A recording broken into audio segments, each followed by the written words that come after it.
All right, so we are going to do 14.3 work together.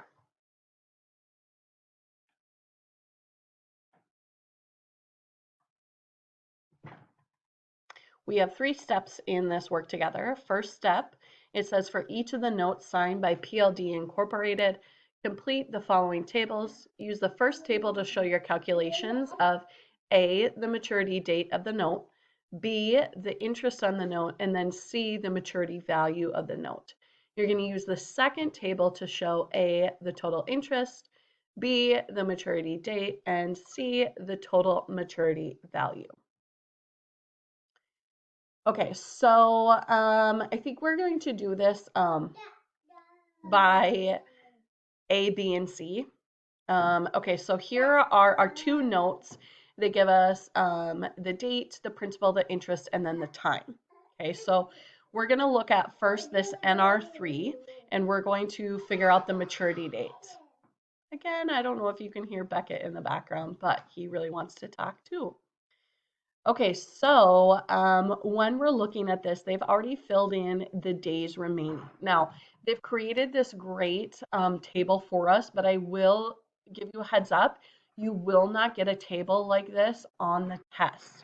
So it's important that you know how to figure out the maturity date. The table kind of helps walk you through it for now. You can always write out the table on your own while you're doing the test, but you will not get that for the test. Okay, so we have a 90-day note. First thing that we need to do is figure out how many days in June. Okay, so hopefully you know how many days in your months right now. June has 30 days. It was signed on the 5th, so we're going to take 30 minus 5. That tells us that we're going to use 25 days from June. Okay, so we're going to now take 90 minus 25 to get our days remaining. We still have 65 days.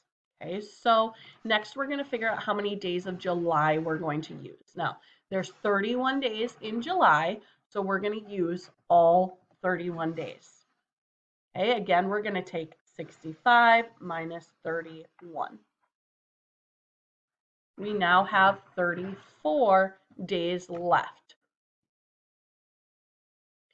Now we need to look at August and how many days are in August. There are 31 days in August. So since we have 34 days left, we are going to use all 31 days of August. That leaves us with 3 days left. So the 3 days left means that we're going to use 3 days from September. Okay, so days remaining is 0. Okay, now I'm just going to go down to the next one and I'm going to do the same thing for the next one. Okay, so we're sticking with that same thing. So our next one was signed on June 12th and it's a 120-day note. So we have 120 signed June 12th. So we're going to do the same thing we did before. There's 30 days in June. So 30 minus 12 means that we're going to use 18 days from June. Okay, we're then going to take 120 minus 18. And we have 102 days left. Okay, there are 31 days in July, so we're going to use all 31. We have 71 days left. There are 31 days in August. We're going to use all 31. We now have 40 days left. There are 30 days in September, so we're going to use all 30. There are 10 days left.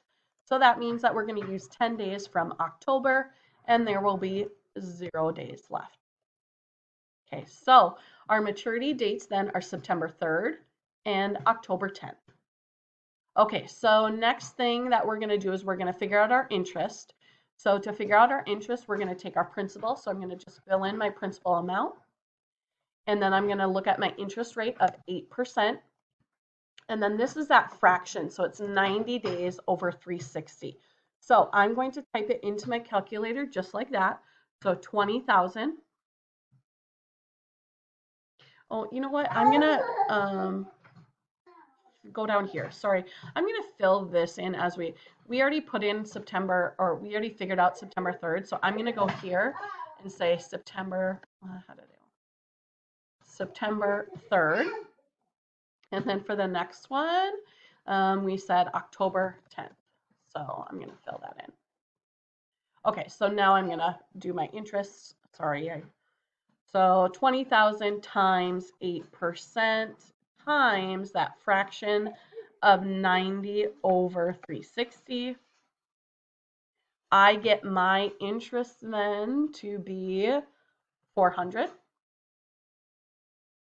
Okay, I'm going to do the same thing for this next one, the NR4. So my principal is 10,000.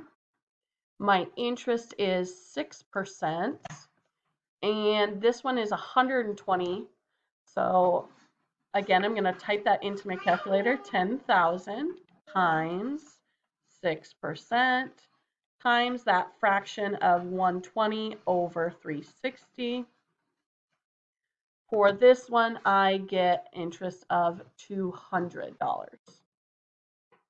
Okay, so the next thing I'm doing is figuring out maturity value. So I'm going to put my principal amount here, 20,000, times that interest rate that the interest that we figured out of 400. When I add those two together, my maturity value then will be 20,400. I'm going to do the next one. Principal is 10,000. I figured out my interest to be 200. When I add those two amounts together, my maturity value then is 10,200. Okay, so my top table is filled in.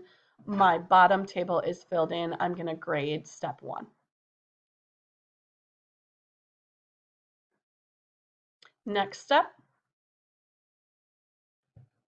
Now I'm going to journalize transactions. It says journalize the following transactions completed during July of the current year. Use page 7 of the General Journal and page 8 of the Cash Receipts Journal. Source documents are abbreviated as follows. So we have 3 transactions. The first one, we accepted a 90-day 8% note from Gary Kinney for an extension of time on his account, $1,800, note receivable 5. Now, here's the thing. If you have trouble with the difference between notes payable and notes receivable, just pay attention to that source document. So this is telling us it's a note receivable. Okay. So what we're doing here is we are going to be transferring that accounts receivable into a notes receivable. So I'm going to go to my general journal for this one. And my date is July 5th. Now I'm transferring accounts receivable into notes receivable. So I'm going to debit notes receivable. The document number is NR5. I'm debiting for this 1,800. And then I'm going to credit because I'm getting rid of that accounts receivable. So I'm going to credit accounts receivable slash Gary Kinney for 1,800. Next transaction, July 12th, it says that we received cash from Mary James for the maturity value of note receivable 1, a 60-day 9% note for $500, receipt number 113. Now, we're receiving cash, so this one we're going to go to our cash receipts journal. So I'm going to go down, I'm going to put in my date, July 12th. In this one, they don't tell us the actual amount, so we're going to have to figure out those amounts. So we need to take the principal amount, $500, that was the principal amount of the note, times the percentage, 9%, times the fraction of the year. So it's a 60-day note, so 60 over 360. What I get for interest then is 7.5. Okay, so I would add that to my principal amount, and $507.50 is what I'm going to get for cash. Okay, so I'm going to put that in first. I like to put my cash debit in first, so $507.50. And then I'm going to put where I got that money from. Okay, so remember, they owed us money in a notes receivable. So I'm going to do notes receivable. I'm going to put my document number into receipt 113. And I'm going to credit notes receivable for the principal amount. So the principal amount of the note was 500.